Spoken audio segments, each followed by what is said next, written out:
Hello, welcome to my channel. I'm Jeremy Crow, an occultist for 30 plus years.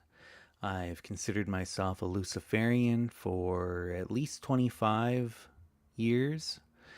And tonight I wanted to talk to you about lucid dreaming.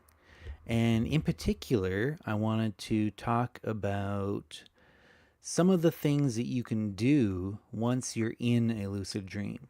So there's a lot of information about how to have a lucid dream in the first place. But then once you have that lucid dream, when you're in the lucid dream, what do you do? What do you do with that state? How can you take advantage of it? So that's what I'd like to talk to you guys about tonight. Oh, True Detective is here. Hi, welcome to the stream. Welcome to anybody else who's here. Beyond Zebra says howdy, Jeremy. Howdy. Glad to see you're here. Great. So one of the things to get us started here, and while we wait for a few more people to pop in, let's do a divination. Let's go to the Tao Te Ching again. We did this couple nights ago, I think it was. Anonymous Boss says hi. Hello, Anonymous Boss. So I'm just gonna do a bibliomancy style, where I'm just gonna flip through the pages and then randomly stop on one of them and then read what it says. Okay, 1 second. I'm just gonna put the mic down here. Okay, this is a copy of the Tao Te Ching that I'll be using this evening. Okay, let's see.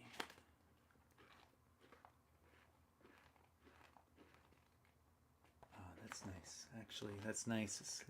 It's a warm night, so okay, here we go.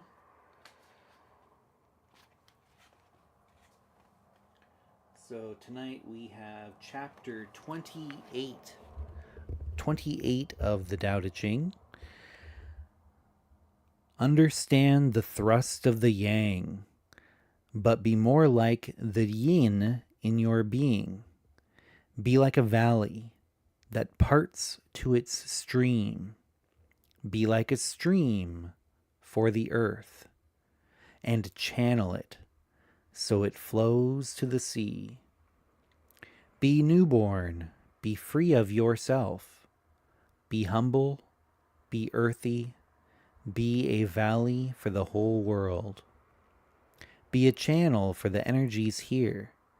Weave them in a true and practical way so they can link up with the way and become one again. Oneness generates everything. When the sage rules in the light of it, he rules everything. A wise man never tries to break up the whole. Interesting. Does that resonate with anyone? Does anybody feel any inspiration from that? Okay, Anonymous Boss had a comment here. I had a lucid dream with my Exu that protects me. I went to work with him at a destroyed area for some reason. I saw there was 7 zombies looking at me. I had a lucid dream one time where I encountered zombies, and it was really freaky. Let me share that with you. So in the dream, I'm driving a Corvette. Actually, may not have been a Corvette, but it was what do you call that when there's no top to the car? I'm blanking here, but convertible, right? Anyways, I was driving a car, no top to it, wind blowing through my hair, and I'm driving along. My dad is in the passenger seat, and we're driving along this I guess it was a highway, and there was sand on either side, and I think on the left side there was the ocean past the sand. and I'm just enjoying. I'm just driving along and enjoying the weather, and I realize that I'm dreaming while I'm driving, and so I was like, oh, cool, lucid dream. And I just continue on. Like sometimes when I realize that I'm dreaming, I'll just continue along on the existing narrative and instead of changing things up just to see where it'll go. And I just go through the dream knowing that it is a dream, and I'll just, sometimes I'll make changes, or I'll exert my influence, but sometimes I'll just want to see how it goes and just go with the flow with it. So I was just going with the flow with it this time, and I noticed there's a bunch of people on the road up ahead. So as I am approaching it, I start slowing down in the car, and they're not moving. They're just kind of standing there, and they're not getting out of the way. And as I start kind of almost like wading through the crowd of people very, very slowly, um, I notice that they're zombies, and not the type of zombie that is like in Walking Dead or something, where they're rage beasts that are trying to eat my brains. More in the sense of a zombie that is just a husk of a human, where they don't even really, they're not thinking, they're just kind of standing there blank, with the blank look on their face and not really aware of anything. And that blankness of these dream characters, these human dream characters, really freaked me out. And usually things don't freak me out in a lucid dream because I understand that it's a dream. And I've even let monsters tear me to shreds in dreams before, because I knew it was just a lucid dream. And I was like, yeah, let's see how this goes. It's coming at me. Ah, I'll just let it see how that goes, right? So, I'm so comfortable in lucid dreams generally that they don't freak me out, even if there's weird, crazy stuff going on. But this really freaked me out. It kind of grossed me out, and it freaked me out at the same time. And I just like, I need to get out of there. And I just slammed on the gas. And then all of a sudden, I'm hitting these zombies, and they're flying up in the air. I'm flying up in the air, and I'm floating around. And then I woke up. But I woke up and I just kind of shuddered, and I was like, oh, that was creepy. So that's a dream that kind of really stuck with me. Anonymous Boss said, I want to tell you this one extreme dream. Well, if it's appropriate or not, but feel free to go ahead. CRV Vancouver gave a super chat of $2. Thank you very much. We do have a goal here. If we get 5 super chats that are at least $2 Canadian each, then I'll draw a card from the tarot and explain it. I'll do a 1 card reading basically, and I'll use the Hermetic Tarot for that if we get to that goal. No, no pressure, just a fun thing that we like to do sometimes on the channel here. Okay, here one anonymous posted, I had a lucid dream where I visited the lower astral areas of our Earth. I watched a group of Kimbunda entities walk through earthy atmosphere. They had goat legs, human chest. It was very interesting. Through earthy atmosphere. Now that reminds me of another lucid dream that I had one time, where I realized that I was dreaming, and I started flying around, and I think I was flying in front of the house that I was living in at the time. And I was just a teenager at the time, I believe. And I was having a lot of lucid dreams at the time, and exploring the idea of lucid dreaming and what you can do in it. And so I'm doing these acrobats in the sky, and I look down at the ground, and I think to myself, that dream Earth is just as solid or just as permeable as the dream heir if I decide that to be the case, because it's my dream. It's not actually physical. So I should be able to just fly into the ground and pass right through it just as easily as I'm passing through the air right now. It's not even real air, anyways. It's dream air, right? So why couldn't I do that? And so, you know what? I'm going to give it a try. So I dive bombed the ground and I set the expectation that I would just be able to go right through the ground, no problem. And I did. I managed to, I just went right through. I felt zero resistance. I just went through into the ground. Everything became dark, and I was flying around doing acrobats under the ground, but I couldn't see anything. And I tried to get back up to the surface, but for some reason I couldn't find it. I even tried to manifest another scene by visualizing it, and nothing was working. And I had I had physical bodily sensations, but I didn't have any visuals, and it kind of frustrated me, and it got me kind of annoyed. And so I decided to wake up, and that was where that lucid dream ended. And that's what made me think of when you said you saw entities walking through earthy atmosphere. I'm not exactly sure what you meant by that, but let's see here. CRV Vancouver, BC says, I had a dream where I fell off a cliff. I wondered while falling if I would die when I hit the ground. I didn't.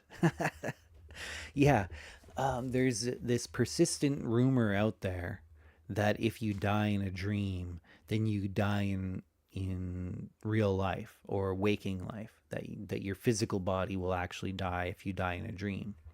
And I can tell you 100% that that is a false rumor, because I've died several times in dreams.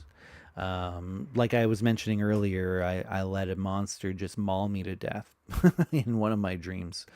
So, yeah, I've had several dreams in which I've died, and I'm still here. So, but yeah, that is a fear that a lot of people have about lucid dream, or not just lucid dreams, dreaming in general, that they fear that if they die in a dream, that they're gonna really die.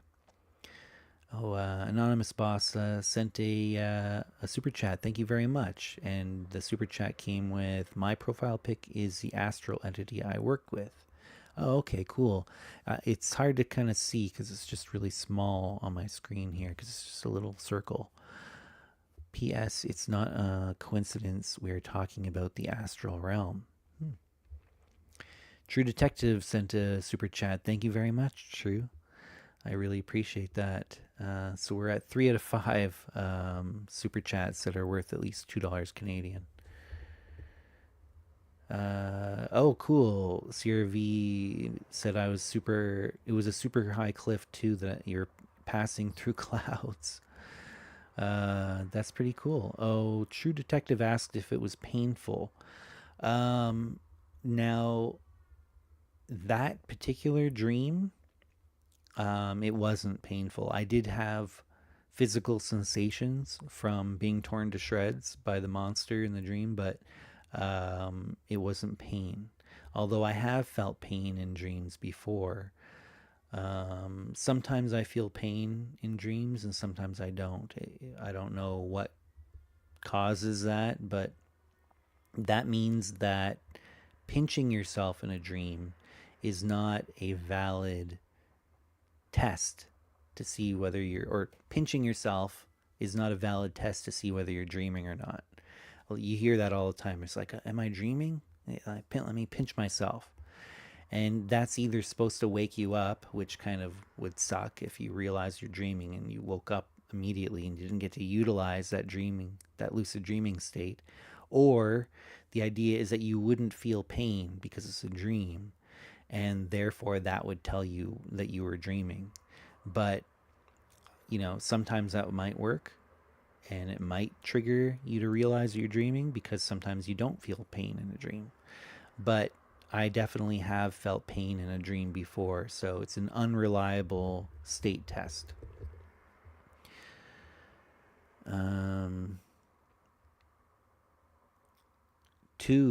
travelers said I've died and became a spirit in a dream. Yeah, that's happened. That's one of the outcomes that's happened to me before as well when I've died in a dream. I became a vampire after being killed by a vampire one time in a dream too. So that was another outcome that I had that was kind of similar. Let's see here. Verm said, I've not put much work into developing the skill of lucid dreaming quite yet, but I did lucid dream about half a year ago. The thing that awoke me in the dream was noticing the names of a number of books in the dream that kept on changing. Yeah, so that is a pretty reliable state test. It doesn't work 100% of the time, but I would say it works probably like 95% of the time. What you do, and we can do it right now. Try it right now with me. I did this on a previous live stream, and I'll pick a different book. So what you do is you find something that's got text on it, like a book. And I'll use this book, I Ching the Oracle by Benabel Wen, that I just got recently. So you look at it, you read it, I Ching the Oracle, all right. And you look away, look back and read it again, I Ching the Oracle. It still stayed the same. So that is a pretty good indicator that I'm having the waking experience rather than the asleep dreaming experience. And I word it that way because I do feel like the waking experience, or the so-called waking experience, is a type of dream as well. So I refer to the waking experience as a solar dream, and the asleep dreaming experience as a lunar dream. Kind of a symbolic way of referring to it. So if you were to do that test, and if you did it just now and you found that it had changed, that's a really good indicator that you're probably having a lunar dream, that you're asleep and dreaming. So that is a really good state test, and as Verm pointed out. And often it'll be changing right in front of your eyes. Now the temptation is to make an excuse. Why is it changing? I remember one time I had this is like way back when I was a teenager. I'm 47 now, so that's like 30 years ago or so. So I was looking at my watch. I had like an Iron Man digital watch, and I looked at it, and I was literally doing a state test to see if I was dreaming or not. But I couldn't read the time. It kept changing in front of my eyes, and there were letters and other symbols that I was like, what the heck is going on?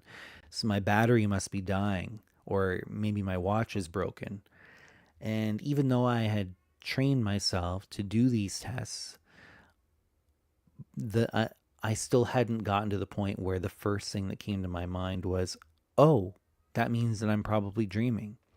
I still was trying to come up with excuses of why, because it felt so vivid, and I had already convinced myself that I wasn't dreaming, that I was having a waking experience.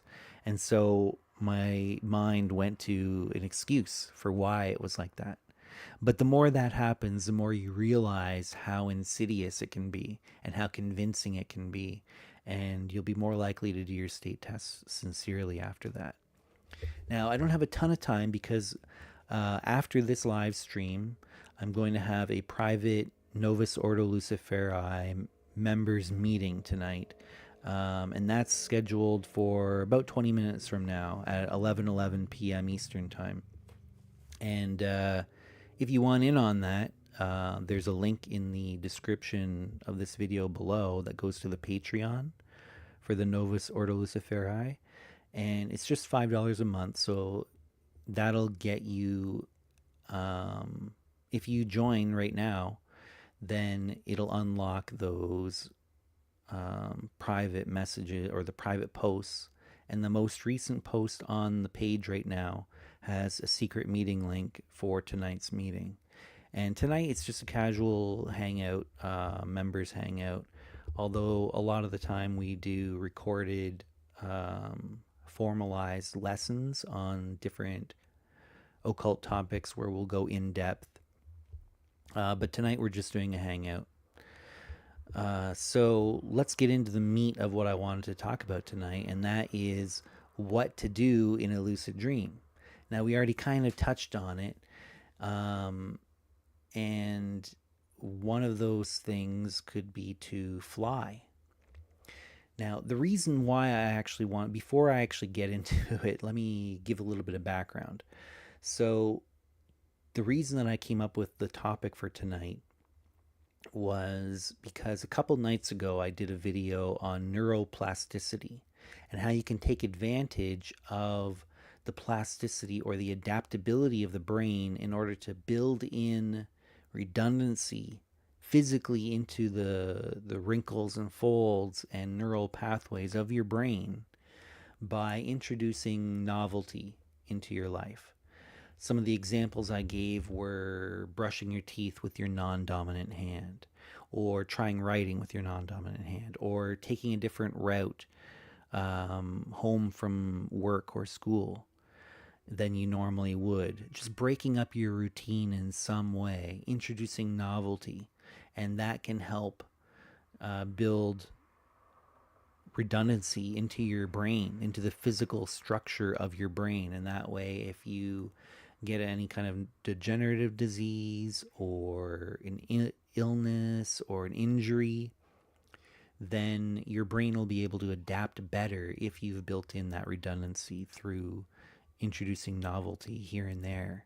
And even things like learning a language, even if you never get good at it, or a musical instrument, these types of things help develop the brain into becoming a more resilient organ. Now, you can do that. You can introduce novelty on steroids, like in the thumbnail of this video, by doing things that would normally be impossible. You can do those in a lucid dream and introduce wild levels of novelty.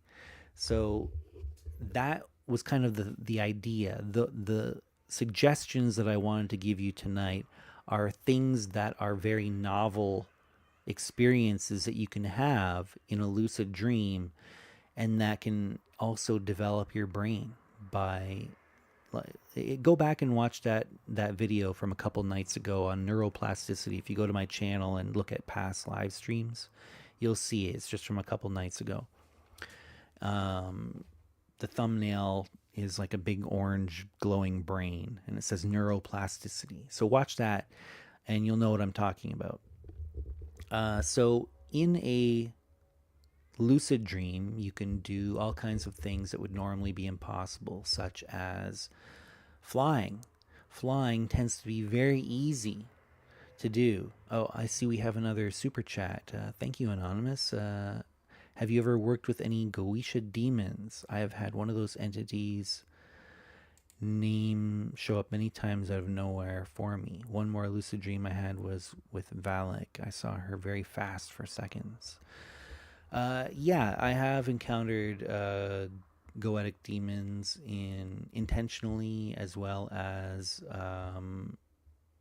just in lucid dreams, actually, or in astral travel experiences. So yeah, I have.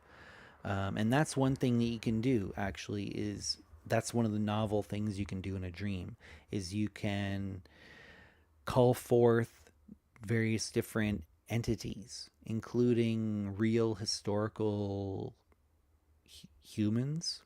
Like, say, for example, if you wanted to talk to Nikola Tesla, or if you wanted to talk to Jack Parsons about the Babylon working that he did, or if you have an idea for a magical working and you think that, say, Aleister Crowley or whoever that you think might give you some insight, you can call forth that person, dead or alive, and have a conversation with them in the lucid dream. You can do this with demonic entities as well, although you have to be careful when you're working with demons, of course. And you're going to know what you're doing. So I wouldn't recommend just doing this willy-nilly, you know.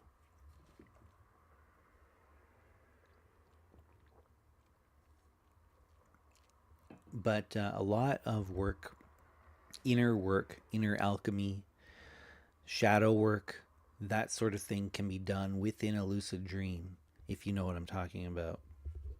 And it can be extremely powerful. I've had some extremely powerful shadow work accomplished within lucid dreaming states. So that is one thing that you can do. And it doesn't have to be a real historical person from history or a lot, like I said, alive or dead. It doesn't have to be a famous person. It could be maybe somebody from your life that passed on that you wanted to talk to again. It could be somebody that you had a falling out with and you want to try and work things out, or maybe something that you didn't get a chance to say to them. That is one of the things you can do. But what I really had intended to say, but because of the message, Anonymous, sorry, what was your full name here? Anonymous doesn't show. And for some reason, it's not letting me scroll. Oh, yeah, here we go. Anonymous Boss. Yeah, the message that Anonymous Boss left here got me on that tangent, but it's relevant to the topic anyways. So, but some of the things that I was going to mention were shape-shifting, like potentially transforming your form in the dream into an animal that you would like to experience being. Like, for example, you could transform into a wolf and run around through the forest. Or you could transform yourself into a crow and fly around, you know. You could you don't need to be a bird to fly in a dream. You can just fly as yourself as well. But it would be a very novel experience to do so as a bird, to transform into a bird and then fly like a bird. Another thing that you can do, and I kind of touched on this earlier, is you can pass through apparently solid objects, like a wall in a building. If you find yourself in a building, or maybe you're in a car that has a roof, you can pass through the roof directly, or you can walk through a wall. Now, I've found that sometimes when I try and walk through a wall in a dream, I do feel resistance. And that, to me, my interpretation of that is that I'm so used to thinking of walls as solid that that expectation is bleeding through into my dream, and it makes it difficult to break through that conditioning. Now, this can also help your brain, or your mind, I should say, adapt to consider things you wouldn't normally consider as even possible. And that's one of the benefits of lucid dreaming, is that it opens up your mind to change the narrative, not just in your dreams, but in your waking life. That you realize at any given point, you don't have to continue on with the expectations that have been set. The role that you're playing in life is an set of expectations that have been placed on you, and you've been conditioned to play out that role. But you can change that role. You can do something that, well, let me word it in a different way. Jeremy can do things. I can do things that Jeremy may never do. Like, you would never expect Jeremy to do. I can do those things. I can choose to do those things. I have free will, and even though nobody would expect me to do those things. I could still do them if I chose to.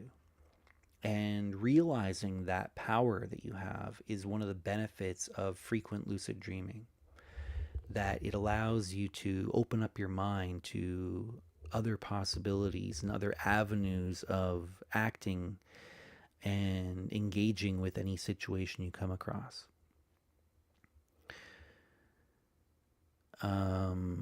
Beyond Zebra said, lately in lucid dreams, pushing through the ceiling has been what I tend to do. Yeah, so that's something you can do. Another really bizarre thing you can try is shrinking down. The character, the point of view character that you're experiencing the dream through, have that dream body shrink down. Have it go really, really big, turn into a giant. Another really weird thing that you can do is you can change which dream character is the point of view dream character in your dream. So you can experience a dream through a different dream character. That's something that probably hasn't occurred to most people, unless you've been doing lucid dreaming quite a bit, and then you start to get into some of the really weird things that you can do in a dream. So, for example, you're in a lucid dream. You understand that you're dreaming. You see another dream character, and you're like, I wonder what it would be like to experience a dream through the point of view of that dream character instead of the one that I'm currently experiencing the dream through. You can hop, almost like jump bodies to that other dream character, and now you're experiencing the dream through the point of view of that dream character. And it doesn't have to be a human. It can be an animal. It can be a monster. It can be an angel. It could be a god. You could call forth a god, and you can talk to them and have a conversation like we talked about before, but then also you could shift your point of view to that dream character instead, and you can become that god in the dream. Lots of different things you can do. Oh, CRV Vancouver has a suggestion here. Try finding a mirror and see what you look like. Now, there's a lot of talk online on Reddit, especially if you go on Reddit, you hear people talking all the time about never ever look at a mirror in a dream, or never tell another dream character that it's a dream, and bad things will happen. Well, bad things will happen if you have that expectation, but only if you have that expectation. So it's this rumor that is causing people to have bad experiences when they do fun and interesting things because they've been set up to expect something bad to happen. But that's the only reason bad things will happen. If you expect something cool to happen, then you're more likely to have something cool happen. Don't be afraid of trying things out, like looking in a mirror or telling another dream character that this is a dream. I've had some of the most profound dream experiences by doing such things. If you go through my channel, a few times I've shared an experience that I had in a dream where I was telling another dream character, hey, did you know that this was a dream? And then what happened after that led to an extremely transformative experience for me, and it was very positive. Let's see here. Oh, okay. Anonymous Boss left another super chat. Thank you so much. I really appreciate that. He said, last question I have, Jeremy, is have you ever had contact with Beelzebub? Thank you very much for your time. Yes, actually, that is one of the demonic entities that I have encountered in a dream before, and multiple times, actually. And it was a very difficult entity to interact with at first, but eventually it kind of opened up, and it did lead to a very profound experience. Unfortunately, I don't have enough time to get into the details of that, but yeah, maybe that would be something I could talk about in a future live stream. But we are coming up on the Getting close to 11:11 when I have my private Novus Ordo Luciferi meeting, hangout tonight. So I am going to have to wrap this up. But it didn't register because I think one of the super chats was just slightly under the $2 mark. But let's do it anyways. Let's count it as a successful goal. And I'm going to set the mic down over here for a second, and I'm going to pull a card out of the Hermetic Tarot, and we're going to quickly interpret it. I don't have a lot of time because, like I said, 11:11, I'm going to have that private members hangout. But 1 second here. I'm going to shuffle the cards.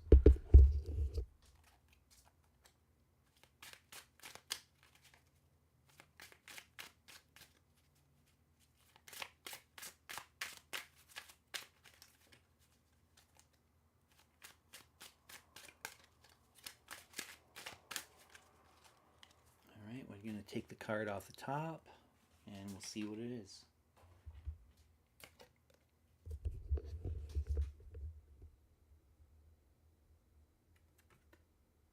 The Sun. Wow. Okay, so I only started doing these on live stream, these one card readings, and so far from this deck, when I've used this particular deck, this is the third time that I've done it, and every single time it's been a major arcana card. And this is no exception. The Sun. And the Golden Dawn title for this card was Lord of the Fire of the World. Interesting. So, for the major arcana of the tarot, each of the major arcana cards, and I've explained this before, but maybe you haven't seen those other videos. In the major arcana, each card has one core underlying symbol that informs that card.